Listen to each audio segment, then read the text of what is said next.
Alors je vous ai donné un petit exemple, c'est l'exemple de M. Martin. Et vous allez voir qu'à tout instant de la journée, eh bien, l'Europe régit nos actes.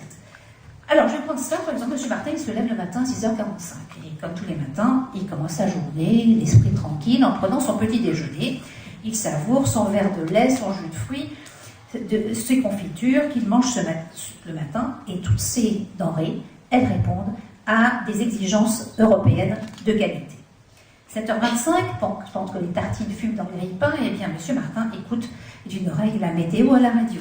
Eh bien, le grille-pain et la radio de M. Martin consomment peu d'électricité, car c'est grâce aux nouvelles normes européennes d'éco-conception qui sont applicables aux électroménagers qui sont donc utilisés. 8h, les enfants se préparent. Julien, le fils de M. Martin, se fait la dernière coupe à la mode en mettant du gel coiffant. Alice s'habille, elle se maquille. Tout ça, je l'ai inventé. Et puis, grâce aux normes européennes, eh bien, les produits cosmétiques comportent moins de risques d'allergie tout en restant fort efficaces. Alors, j'en suis à 8h35. Tout le monde prend place dans la voiture. M. Martin sait que pendant la présidence française de l'Union européenne, eh bien, les Européens se sont accordés sur une baisse progressive des émissions de CO2 de leurs véhicules neufs. Vous avez entendu, il y aurait moins 18% d'ici 2015. 9h, dans la cour du lycée, un stand informe les jeunes sur les dangers de la drogue. Et comme vous le savez, l'Union européenne met en œuvre pour la période 2007-2013 un plan d'action pour sensibiliser tous les publics aux dangers de la consommation et du trafic de drogue. Donc l'Europe protège elle aussi nos enfants et leur santé en organisant des campagnes d'information sur le tabac et sur l'alcool. 9h30, en arrivant au travail, M. Martin apprend qu'un de ses collègues a eu un accident de la route et qu'il a été transféré à l'hôpital. Eh bien, il rassure ses collègues en leur apprenant qu'en cas de transfusion, la qualité de la traçabilité du sang est strictement contrôlée en Europe. On peut dire ça. 10h, le patron de M. Martin lui propose de l'emmener pour un futur voyage d'affaires. Eh bien, M. Martin n'est jamais très rassuré en avion, mais il est au moins certain que la compagnie qu'il prendra respectera des normes de stricte sécurité. Depuis 2006, d'ailleurs, à l'initiative de notre commissaire français au transport, Jacques Barrot, eh bien, l'Europe établit et actualise régulièrement une liste noire des compagnies aériennes qui ne respectent pas ces règles.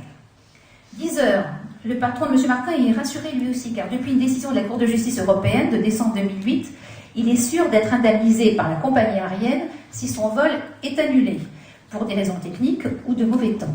En plus, il est sûr de trouver un vol au meilleur prix. En favorisant la concurrence et le développement des compagnies low cost, l'Europe a divisé le prix des voyages par 4. Grâce à l'aide du Fonds social européen, son entreprise peut offrir à M. Martin des formations professionnelles pour améliorer ses qualifications. Son fonds aide aussi à la réinsertion des personnes sur le marché du travail ou à la réorientation de certains travailleurs.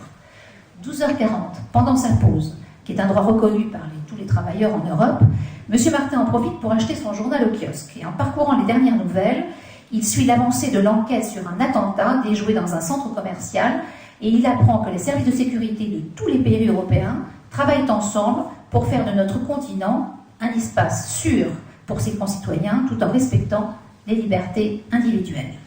14h30, on est déjà à la moitié de la journée. Au lycée, Julien fait un exposé devant sa classe et il est peu stressé mais fier de son travail. Pour l'illustrer, il a cherché des images, des textes sur le site Europeana E, la bibliothèque numérique européenne qui a été lancée en 2008, qui recense déjà plus de 2 millions d'ouvrages qui sont consultables en ligne. 15h30, à l'école d'Alice, la cloche sonne. La maîtresse, vous avez compris que Julien et Alice étaient des enfants, bien entendu, M. Martin.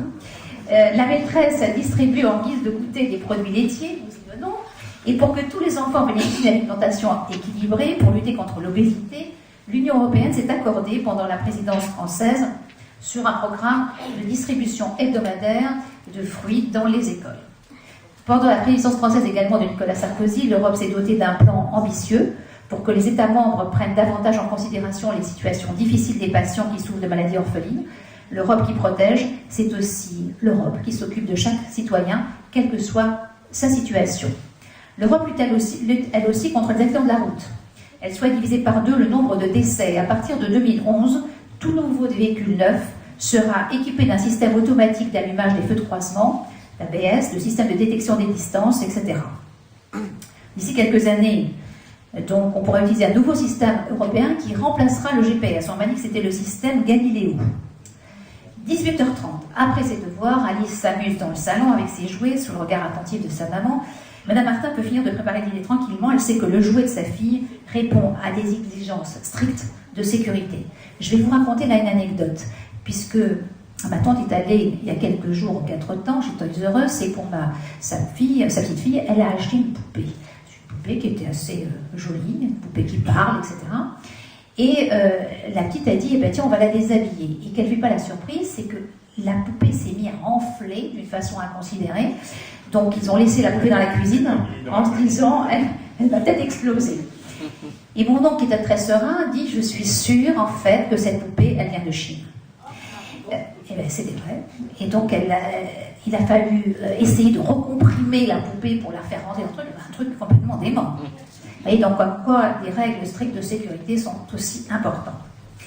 L'Europe met aussi régulièrement à jour sa réglementation, donc sur les jouets, parce qu'elle ne transite pas avec la sécurité de nos enfants. Elle protège aussi leur santé des risques sanitaires. La France est le deuxième producteur agroalimentaire du monde. Et en effet, notre pays est le premier bénéficiaire de cette politique en Europe, avec près de 10 milliards d'euros reçus chaque année. Grâce aux mesures drastiques prises par l'Europe, il y a moins de dégazage sur nos côtes. De plus, l'Union européenne dessert chaque année les pavillons bleus, qui sont de véritables labels de propreté pour nos plages. Après son bac, il faudrait aussi partir étudier à l'étranger. C'est justement le système Erasmus, ce serait un vrai plus pour le CV.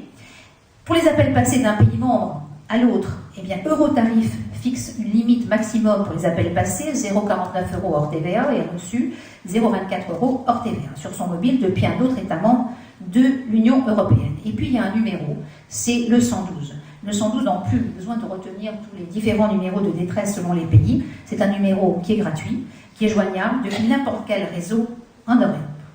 Voyez donc, du matin au soir, donc sans vous en rendre compte, eh bien, nous rencontrons l'Europe. Vous voyez que c'est quand même pas rien. C'est tous les jours, à tout instant, à tout moment, donc il se passe des choses et que nous devons justement aussi avoir ce paramètre en tête.